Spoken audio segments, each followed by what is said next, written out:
네, 안녕하세요. 저는 문경보라고 하고요. 문청소년 교육 상담 연구소라는 거를 놀이터처럼 공간 하나 마련해놓고 청소년들이랑 학부모님들이랑 이런저런 이야기하고 상담하고 프로그램 진행하는 그런 사람입니다. 저는요, 학교 가는 게 되게 좋았어요. 고등학교 때. 왜 그랬을까요? 인생 망하는 방법이 몇 가지 있죠. 집 싫다고 군대 간 남자들. 그럼 망해요. 친정 싫다고 시집 가서 성공하셨나요? 친정아버지 같은 남자 안 만나려고 했는데 이건 더한 거야. 아버지 연세나 있으신데. 이걸 피해서 저쪽으로 도피해서 가게 되면 좀 힘들어요. 선택해서 가야 되는데, 가고 싶어서 가야 되는데, 또는 지금 의무감에 적당한 때에 가는 건 상관이 없는데 도망으로 가는 건 되게 힘들거든요. 집이 싫었어요. 집이 싫어서 학교 가는 게 좋았어요. 우리 애들 중에 그런 애들 많아요. 뭔가 모범되고 공부 잘하고 참 입에 혀처럼 잘 노는데 옆에 있으면 뭔가 불편하고 안쓰러운 애들이 있어요. 성적과는 또 무관하게. 뭔가 모범적인데 뭔가 불편한 아이들이 있어요. 근데 지각조퇴결석도 안 해요. 그럼 그 아이 마음엔 다른 게 놀 수도 있죠. 제가 그랬어요. 가난한 집의 장남. 우리 시대에 다 그런. 조금 연배 있으신 분들은 그 영화 기억나세요? 엄마 없는 하늘나라에. 예, 뭐 장남이 애 등에 업고 막 네. 그런 스타일. 학교가 너무 좋아서 고등학교 때 열심히 했고, 그리고서는 어찌어쩌다 보니까 그 학교 교사도 됐어요. 교사가 되니까 진짜 좋은 거예요. 어디 가서 그렇게 하루에 인사를 많이 받아보는 직업을 택하겠어요? 아시겠지만 길거리 모여만 있어도 교사인 우리도 조금 움찔움찔하는 그 등치 큰 남자놈들인데 남학교인데요. 학교 오면 다 고개 숙이고 그 전날 저한테 종아리 맞았어도 인사하고 초에 그랬어요. 너무 고마웠어요. 그러니까 이놈들이 겁머리 없이 전문용어로 하면 겁대가리 없이 제가 국어 선생님입니다. 국어 선생. 고운말 바른말 절대 안 씁니다. 그래서 겁대가리 없이 국어 과목을 꼴찌를 한 거예요. 담임반 과목을 꼴찌했어요. 그건 제정신이 아니죠. 왜냐면 아시겠지만 이상하게 좀 면피가 돼서 웬만하면 꼴찌 안 해요. 그죠? 네. 예, 이것도 꼴찌를 한 거예요. 그래서 제가 회장한테 야 오늘 종례하자. 그렇게 이야기를 했어요. 왜냐면 선생 맨 처음 했을 때 반에서 도난 사고가 벌어져갖고 토요일 날 92년인가 도난 사고가 벌어져갖고 토요일 날 1시부터 애들한테 충고를 하기 시작했는데 7시까지 제멋에 제가 겨워서 막 난리 밖에 비는 오고 엄마들은 수의실에 우산 갖고서 계시고 그래서 그 다음부터 제가 뭘 했냐면 종례 안 한 담임이에요. 종례하면 사단이 날 것 같아서 종례 안 하고 국어 선생이니까 수업이 많잖아요. 전달사항 전달하고 청소 검사는 해주고 이렇게 했던 사람이에요. 근데 그게 사립학교가 되다 보니까 전설로 내려오는 거예요. 저 사람이 종례하면 죽는다 다 뭐. 아시겠지만 남자애들은 몇 대 맞는 게 편하죠. 잔소리 이거 못 견뎌요 걔네들은요. 근데 오늘 우리 종례 좀 하자. 이야기 좀 해보자. 그랬더니 회장이 얼음땡이 된 거예요. 선생님 그럼 오늘 하지 마. 내일은 없어. 네. 가더니 애들한테 교무실에 붙어 있는데요. 야 오늘 담임이 종례한대. 갑자기 애들이 뭐 소리 이게 아니라 아무 소리가 안 들리는 거예요. 근데 이렇게 들어갈 때쯤 보니까 뭐 휴대폰으로 막 전화하고 학원 못 간다. 엄마 나 저녁 먹고 들어갈게. 뭐 이상한 전화들이 막 그래서 다 내려놓고 자 쳐다봐라 그랬는데 애들이 그 등치 큰 놈들이 고등학생들이 기가 팍 죽어 있는데 그 되게 이상해요. 저는 우리 반 애들 꼴찌에도 좋고 사고쳐도 좋고 우리 아들 놈들이 기 죽는 거는 그 꼴 못 보여요. 뭘 잘못했을 수도 있죠. 얼마나 힘들게 살아왔는데 기가 죽어야 되냐고요. 너무 손해보는 장면. 그 꼴은 도저히 못 보겠고 또 이렇게 일본식 전문용어로 아다리가 맞은 게 그 전에 대학원 논문을 쓰는데 뭘 썼냐면은 돼지 35마리를 샀어요. 선생님 6분하고 같이. 그래서 교실 공간에다 놓고 키웠어요. 걔네들을요. 고3들하고 똑같은 스케줄로. 야자, 석식, 뭐 인터넷 강의, 뭐 수업 다 50분씩. 3일째 되는 아침에 애들이 다 죽었거든요. 대사성 장애 증후군, 스트레스 때문에 안 움직이니까. 그걸 딱 보고 있는데 제가 대광고등학교에서 뭘로 유명했냐면 대학 잘 보내기로 유명했었어요. 그 강북 지역에 조금 어려운 낙후된 지역인데 35명을 다 인서울을 시켰어요, 첫 해. 그건 엄청난 거거든요. 그럼 애들을 얼마나 달달 볶았겠어요. 그러니까 전문대건 뭐건 어쨌든 경기권도 못 가게 했어요. 근데 그 다음에 그 사단이 벌어진 거예요. 돼지가 죽은 거예요. 저희끼리니까 솔직히 얘기하는데 20살 이후의 세상이 정말 그렇게 예쁜가요? 우리들은 아이들을 20살 이후의 세상을 위해서 19살까지 진짜 계속 내몰았어요. 저희도 내몰려왔어요. 저희도. 선생님이나 저도.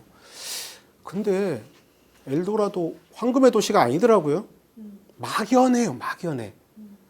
고3 때까지는 또 19살 때까지는 뭔가 적이 있고 좌절이 있고 목표가 있고 실망이 있고 절망이 있고 뭐 있어요. 있는데 20살 넘으니까 도대체 이게 모르겠는 거예요. 내 편은 하나도 없는 것 같고 근데 서로 사랑하래요. 또 나는 지금 사랑받기도 지금 부족해 죽겠는데 뭐 이런 식으로 얘기만 듣고 해서 아 내가 너무했다. 그 생각하고 돼지 죽은 거 작년에 대학 많이 보낸 거 대학 보냈는데 10명 정도가 돈이 없어서 등록금을 못 내서 결국은 대학교 못 간 거랑 똑같이 된 거 막 이런 것들이 막 영상처럼 겹쳐져요 머리에서. 그래서 제가 야 고개 들어. 이 남자들이 이게 고추 보는 거야 뭐야 쳐다봐 선생님 봐 막 농담을 하면서 다음부터 안 그럴 수 있냐? 애들이 네 그러죠. 이제 신났잖아요. 뻥까지 마. 나는 안 믿는다. 나는 결과를 관찰만 하는 교사다. 자 종례가 끝났고 우리 짜장면이나 먹고 털어버리자. 그래서 이제 짜장면을 시켜서 이제 신나게 먹었어요. 먹었는데 시키려고 하니까 어떤 애가 선생님 저는 짬뽕 안 돼요. 뭐 이제 짜장 잘 안 먹는데요. 옆에 있는 애는 난 맛이 가도 좋으니까 간짜장 뭐 이렇게 헛소리들. 저랑 한 두어 달 있다 보면 애들이 말이 쓸데없는 말이 되게 늘어요. 그랬더니 난 탕슈. 그러고서 그래서 할 수 없이 10만 원짜리 하나 꺼냈다가 하나 더 얹었어요. 그냥 카드를 줬어요. 그래서 이제 많이 먹었어요. 철가방하고 군만두 안 준다고 싸우는 놈 담당자 다 있거든요. 더 갖고 오라고. 그래서 신나게 먹고 그냥 퍼졌어요. 그리고서는 끝나고서 그냥 마음도 좀 불편하기도 하면서도 괜찮은 교사 된 것 같고 뭐 하여튼 묘한 기분으로 이제 집에 갔다 그 다음날 왔거든요. 학교 왔더니 회장이 갑자기 무릎을 딱 꿇더니 신이시여 우리들의 재물을 흠양하옵소서 그러는 거예요. 그래서 뭔가 제가 그랬어요. A4 용지에다가 지네들 그 주민등록번호를 쫙 적어놓은 거예요. 뭐냐 이거 했더니 인터넷상에서 마음대로 사용하옵소서 그러는 거예요. 그래서 써놓고 도장 이렇게 비슷한 거 찍고 막 해놨어요 보니까. 아니 내가 미성년 작가 써서 뭐 하냐고요 내가. 근데 우리 또 생각해보면 다 있잖아요. 근데도요 아이들한테 인터넷상에서 주민번호라는 것은 자기들의 전부일 수도 있어요. 자기 정체성의 전부. 보세요. 한 돈 1, 20만 원 갖고 35명한테 내가 신이 됐어요. 그런 직업이 어디 있냐고요. 제가 교사를 했기 때문에 선생님들이 뭐 힘든지 알기 때문에 이런 농담하는 거 아시죠? 우리 진짜 힘들어요. 2가지 잘하려고 선생님 되신 거 아니에요? 애들 수업 폼나게 가르치고 그 다음에 애들하고 상담 생활 잘 지내고 2가지죠. 근데 선생님 하면 할수록 이 2가지만 못하게 되는 거 아시죠? 공문하지 뭐 전달하지 교감선한테 깨지지 교장선생님 위로한다고 하는데 헛소리 더 길게 하지 더 지겹게 만들어버리지. 그리고 동료 교사들끼리 친하게 지내고 싶은데 자꾸 이렇게 되고 막 잘 안 맞고 교육 가다 보면 애들 얼굴보다는 컴퓨터 모니터 더 많이 보고 애들 학부모님 전화에 스트레스 받아서 애는 못 보게 되고 학부모 생각하게 되고 날라온 쪽지 갖고 열받게 되고 막 이러잖아요. 그거 2가지만 안 했어요. 그래서 결국 한 15년쯤 되면 이제 몇 년 후에 명퇴할 수 있지? 그럼 한 달에 얼마 나오지? 뭐 자꾸 우리가 체크하게 된다고요. 그게 저도 그랬어요. 제가 22년 하고 이제 그만뒀는데요. 똑같아요. 비극이죠. 정말 열심히 하려고 했는데 책임감을 딱 걷어보면요. 뭐가 있냐면 죄책감이 그 안에 있습니다. 내가 이걸 하지 않으면 뭔가 잘못한 사람일 것 같은. 그게 있어서 책임감에 얽매이는 겁니다. 전부는 아니지만 많은 선생님들도 그러시고 많은 집안의 장남들, 우리 시대의 많은 아버님들이 그랬습니다. 자, 근데 그 죄책감이라는 게 뭐가 문제냐면 내가 갖고 있던 거냐 누가 만들어준 거냐 하는 부분을 잘 따져보셔야 된다고요. 내가 갖고 있는 게 아니에요. 부모님들의 교육이나 살면서 어떤 실수 한번 했던 경험이 있어서 또 살면서 내가 결핍된 거 그러니까 누가 채워줬으면 하는 마음이 이 죄책감에서 책임감으로 옮겨온 거예요. 그래서 저는 아이들 정말 엄청나게 아이들하고 잘 지낸다고 생각했거든요. 애들은 되게 힘들어했대요. 나중에 얘기 들어보니까. 그러니까 제가 흔들리며 피는 꽃이나 외로워서 그랬어요. 그런 책들에 그런 내용들이 있는데 정말 애들을 위해서 희생봉사 한 선생이 있어요. 그래야 되는 줄 알았어요. 근데 한참 지나 보니까 요즘도 한 2, 3년 전부터 어떤 생각이 드냐면 내가 그렇게 누구로부터 돌봄을 받고 싶었던 문경보라는 한 아이가 지금 그렇게 한 거였어요. 세상하고 이별하고 싶은 마음이 순간순간 너무나 많이 들었던 그 젊은 청춘이 그 나이 때 누가 한 사람만 날 챙겨줬으면 내가 좀 편하지 않았을까 하는 마음이 지금 내가 얘네들 하면서 이렇게 풀고 있고 지나칠 정도로 하고 있구나 하는 걸 알았어요. 따라서 아이들한테 어떤 문제가 팍 터졌는데 김 선생님은 편안하게 하시는데 나는 불편한 거예요. 그럼 사실은 똑같은 상황인데 대처하는 방향이 다르면 김 선생님은 김 선생님대로 나는 나대로 어린 시절 나의 기억이나 살아온 것들 나의 결핍이 영향을 미친 데가 되게 많아요. 제가 왜 말이 많냐면 말하는 동안은 그 사람이 제 앞에서 없어지지 않아요. 내가 학교에서 말 많이 하는데 좀 정서가 불안해 보이는 아이들 그런 거거든요. 말하는 동안은 얘 앞에서 안 없어지는 거예요. 그래서 말 많이 하는 애한테는 젤리 사탕을 입에 집어넣는 게 최고입니다. 느낌이 오고 부드럽고 하니까 좀 버텨요. 그리고 그거 먹는 동안 그 옆에 계셔 주셔야 돼요. 그래서 더 주고 그래서 내일 와 그러셔야 돼요. 먹고 가 그러면 안 돼. 그럼 얘가 편안함을 느끼면 손에 있잖아요. 선생님과 같이 느꼈던 게. 그래서 중간 매개체 같은 남자애들은 더 그렇습니다. 그게 필요하지요. 제가 요즘 그 YWCA에서 제가 활동을 하고 있는데요. 거기도 여성단체. 제 고향이 제주도라서 그 여성적이면 무조건 말 듣습니다. 우리 여자 말 들어야 살 수 있는 제주도 남자들이라서. 근데 거기서 뭘 하냐면 그 북 멘토링이란 걸 해요. 소년원에 있는 소녀들, 여자 아이들한테 책을 걔네들이 읽고 싶은 거 또는 멘토들이 이렇게 권장한 도서 보내서 걔네들이 그거 읽고 독후감 쓰면 또는 그냥 편지 쓰면 답장해주고 꽤 의외로 괜찮게 잘 되더라고요. 글도 진짜 잘 써요. 강연을 가는데 딱 요만큼보다 조금 넓은 공간인데 제가 앞에 서 있는데 뭔가 눈물이 확 나는 거예요. 우리 딸들 생각나고 그 애들 마음 보이고 그 애들의 부모님 생각도 나고 그런데요. 상담에서는 절대적이고요. 저도 제 개인적으로는 교사든 어른이든 누군가를 갖다가 케어해 줘야 되는 다독거리면서 함께 가줘야 되는 또는 뭐 지도해 줘야 되는 그 사람들은요. 자기 앞에 있는 그 대상을 불쌍하게 생각하면 끝이에요. 끝. 대통령은 백성을 불쌍하게 생각하면 안 돼요. 불쌍한 게 아니라 백성들 속에 국민들 속에 어떤 힘이 있다는 걸 믿어주고 같이 갑시다 하고 응원하고 길 보여주고 지시해 주는 사람이고 교사도 마치 상담사가 상담하러 온 이 사람이요. 선생님 전 사는 게 괴로워요. 힘들어요.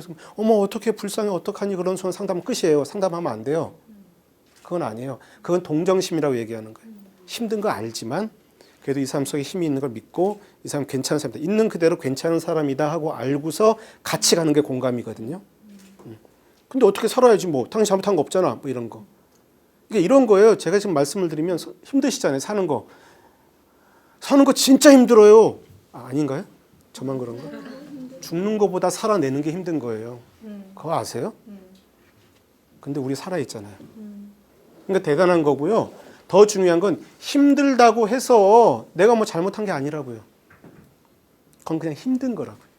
어떤 일 하다 힘들잖아요. 내가 부족하고 잘못한 거 아니에요. 그냥 그 일이 힘든 거예요.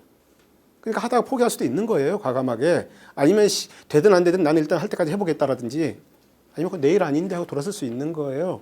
힘든 건 그냥 힘든 것뿐일 텐데 대부분의 어린아이들은 힘든 건 자기가 잘못한 거라고 생각해요. 엄마 아빠가 이혼을 했는데 자기가 힘들잖아요. 그러니까 내가 잘못했기 때문에 엄마 아빠가 이혼했다고 함정으로 확 이해를 해버린다니까. 잘못된 이해죠.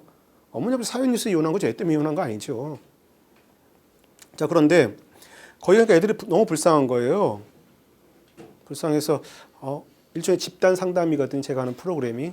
아이들하고 춤도 추고 강연도 하고 정말 재미있게 강연이 공연처럼 2시간 도대체 불쌍하긴 한데 이래서는 안 된다는 마음 불쌍해 보이는 마음, 불쌍하게 생각하면 안 된다는 내 마음 두 개 막 부딪히니까 아무것도 못 하겠더라고요. 그래서 다 내려놓고 2시간 동안 정말 흥겹게 했어요.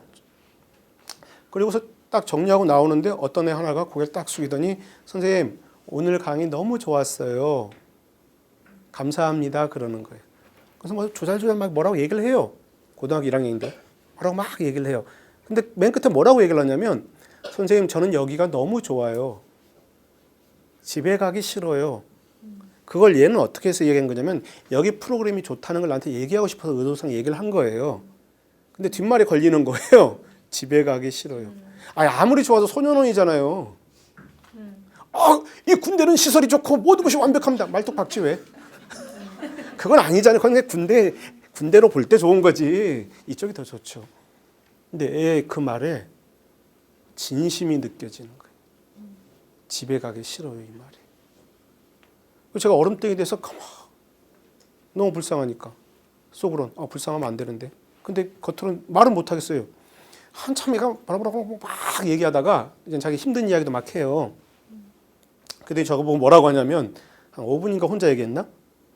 선생님 고맙습니다. 뭐가? 여기 오시는 분들한테 너무나 좋은 강의를 많이 하시는 분들한테 가서 처음에는 자기 힘든 얘기를 했대요. 걔는 죄질이 가장 나쁜 애에 속한 애예요. 힘든 얘기를 했대요. 그러니까 그분들이 마음이 좋으니까 저를 막 도와주려고 하더래요. 그게 너무 불편했대요. 충분히 벌 받고 있으니까 끝나고 가면 되는데 뭘 또 도와주려면 자기 더 나쁜 애라는 얘기잖아요. 부족한 애라는 얘기잖아요. 막 뭘 도와주려니까 그게 너무 불편했대요. 그래서 자기는 그냥 말하고 싶었대요. 다른 사람들하고 말하는 거 워낙 좋아해서. 그래서 그 다음부터는 좋은 것만 이야기를 했대요. 근데 선생님은 좀 다르신 것 같대요. 대답도 안 하시고 다독거려 주지도 않으시고 그냥 가만히 쳐다만 보시고 어쨌든 자기 얘기하기 이상하게 되게 편하대요. 그래서 제가 질문했어요. 아이들하고 질문할 때 질문 기법을 많이 쓰셔야 되는데요. 특히 초등학교 어린 아이들이라든지 중학교 남자애들. 중학교 남자애들은 사람이 아니문이다. 걔네들을 사람으로 보고서 뭘 계산하고 움직이려고 그러면 그건 선생님이 이제 아직 연차가 안 되신 거예요. 걔네들은 이게 클린 브레인 청정 구역이에요. 그럼 왜 그런 심리력이 있다 말씀을 드릴게요. 그래서 이렇게 질문하시는 게 좋아요. 네 삶에서 지금 없어졌으면 하는 게 뭐야? 해결해 주려고 하지 마시고. 그럼 답이 막 여러 가지 나오시죠. 생각이 드시죠. 없어져야 되는데 같이 가려니까 힘들겠다. 그치? 그렇게 되는 거죠. 결론은. 그 질문했어요. 친구야, 네 삶에서 없어졌으면 하는 게 뭐야? 황당했어요. 나도 그럴 줄 알았어요. 식구들, 집안 식구들 뭐 이런 거 줄 알았더니 꿈이래요. 차라리 꿈이 없었으면 좋겠대요. 그래서 우는데요. 애들 상담하다 보면 어떤 이야기 많이 하는 줄 아세요? 선생님 저 차라리 멍청했으면 좋겠어요. 엄마 마음이 안 보였으면 좋겠어요. 학교 담임쌤하고 막 이렇게 온 애들 있잖아요. 폭력으로. 진짜 나쁜 선생님 말고 좋은 선생님하고 이렇게 돼서 와서 그 죄책감에 막 못 사는 애들 많거든요. 그 선생님이 차라리 나쁜 선생님이었으면 좋겠어요. 이렇게 얘기를 해요. 그래갖고서 뭐 했냐면 둘이서 저는 계속 미안해. 걔는 아니에요 고맙습니다. 한 수백 번 했나 봐요. 거기서 애들 삥 점점점 둘렀어. 그 느낌이 들어요. 아이들은 말입니다. 해결해 달라고 안 그래요. 이 사회가 해결의 방법을 너무나 많이 펼쳐놓고 있어요. 선택하고 따라가기 힘겨운 게 우리 아이들이지요. 아이들은요. 자기 이야기를 들어줄 사람을 되게 원해요. 근데 죄송한데 선생님이나 저나 저희들 세대에 우리 이야기 들어주는 어른들이 별로 없어갖고 남 이야기 듣는데 익숙하지가 않아요. 우리가. 그게 문제. 그게 비극이에요. 근데 어떻게 해요? 훈련하고 연습해야죠. 어떻게 해요? 애들 때문에 월급 받아갖고 그래도 생활하고 살잖아요. 우리요. 마음을 읽어주는 건 말을 잘하려고 하기보다는 이 아이들의 이야기를 들어주는 시간을 갖는 건 학교에 두 가지가 없죠. 학교에 울 자리가 없죠. 집안이나 학교 바깥에서 안 좋은 일이 있어서 엉엉 울기라도 하고 싶은데 그래도 아침 7시 반, 8시 반, 9시까지 와야 되잖아요. 학교에 울 자리가 없어요. 학교가 뭔데요? 일정한 나이 이상이 되면 사랑구실하는 거 기본적인 가르쳐주고 그런 데 아닌가요? 사랑구실이 뭔데요? 울고 싶을 때 적절히 잘 울고, 기쁠 때 적절히 잘 기뻐하고, 화날 때 또 적절히 잘 표현하고, 극단적으로만 안 하면 되잖아요. 너무 참지 말고. 근데 울 자리가 없어요. 그 다음에 두 번째 없는 거 있어요. 주차장. 실질적인 주차장이 적은 학교도 있지만 학교는 주차할 수가 없죠. 주차 금지 구역이죠. 늘 달려야 돼요. 늘 가야 돼요. 그거 엄청난 아우토반 달리는 차들도 가끔 쉬고 이렇게 운전자도 스트레칭하고 이거 바퀴도 갈고 하는데 얘네들은 그냥 계속 가는 거예요.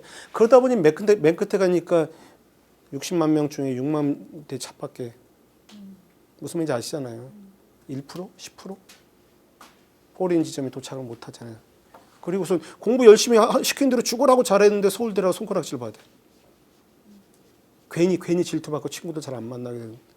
그것도 되게 우스워요. 난 전문대 다니지만 서울대 가는 친구하고 편하게 만나요. 그게 자랑인 시대가 돼버렸다니까요. 그거는 그러니까 제가 국제시장이라는 영화를 얼마 전에 봤어요. 뭐 영화의 호불호를 떠나서 저는 엄청 울었어요. 아무래도 그 장남 이야기는 그러지 않겠어요? 근데 가장 그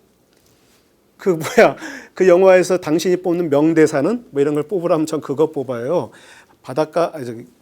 항구에서 이제 리어카에다가 뭐 잔뜩 싣고서 황정민이 가다가 오달수를 만나지요. 그러고서는 자기 동생이 이제 대학교 합격했다고 그 개새끼가 대학교 합격해버려서 이렇게 나오잖아요. 그러니까 오달수가 뭐 대학교 합격하면 좋지 뭐 왜? 서울대 갔잖아. 그랬더니 그 개새끼네. 그랬잖아요. 거기 그 대화가 저는 명대사예요. 그때는 서울대 간 사람들이 박수 받을 만했고 박수 쳐줬어요. 사람이 살았다니까요. 그거 아세요? 왜 장남을 선호했냐면 장녀를 왜 선호했냐면 얘만 잘 키워놓으면 그 형 날개 밑에요. 동생들이 깃들여 있을 수 있었어요. 그러니까 투자하고 형은 자기가 딱 봐서 마음은 있지만 자기보다 동생이 뛰어나다면 적절히 양보할 줄 알았어요. 지금 시대는 그게 없어요. 말이 안 통해요. 그러니까 힘든 거 이야기할 사람. 오달수라는 친구가 없었으면 거기서 그 주인공 어떻게 살았을까요? 어떻게 생각하면 쌩 날라리다 완전히 뭐 막 간 사람이고 막 근데 순정파고 그 영화 보신 분 알겠지만은 그 순교를 누구한테 뺏기냐면은 그 독일 그 기숙사 사감한테 뺏기거든요. 근데 왜 그 오달수라는 사람은 거기서 그렇게 여자한테 집착을 할까요? 발육 상태 늘 따지면서 고아였잖아요. 엄마가 없었잖아요. 엄마를 찾아간 인생이었어요.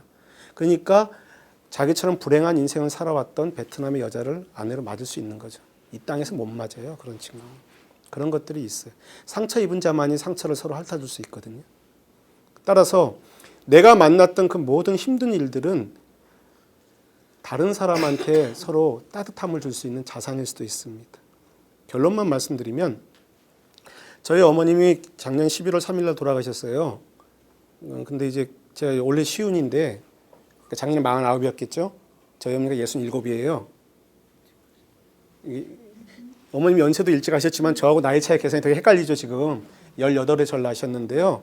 아니 뭐 그런 거 아니에요. 우리 아버지도 지금 살아계시면 뭐 일 하나밖에 안 되셨어요. 돌아가셨는데 제주도에 4.3이라는 역사 상황이 있었거든요. 그래서 좋은 풍습이 좀 있었어요. 그 과정이었는데 우리 어머니는 평생 엄하게 절 대하셨어요. 근데 저희 아버지는 제가 39에 돌아가셨는데 6년간밖에 못 뵀거든요. 아버지를요. 저 엄마 뱃속에 있을 때 군대 가고 월남전 가고 또 이 양반이 조각하는 분인데 이렇게 주유처나 방랑 어쩌다 한번 들어오시고 동생 하나 만드는 것도 움직이시고 막 6년밖에 아버지를 못 보느라고 어머니가 저를 엄하게 키우셨는데 그러다 보니까 나이 많은 엄마들의 눈치를 보고 지금 저 사람이 무슨 생각을 하고 있을까? 어떻게 가는 것이 옳은 방법이고 또 꼭 그렇게만 안 가도 될 텐데 애 입장에서는 생각하는 게 어렸을 때 훈련이 됐어요. 그게 제가 지금 먹고 사는 거예요. 제가 만나는 사람들은 엄마들 아니겠어요. 학부형들. 그러니까 내가 만났던 상처들이 모두 다 별이 된다는 것을 생각을 좀 하시기 부탁을 드리겠습니다.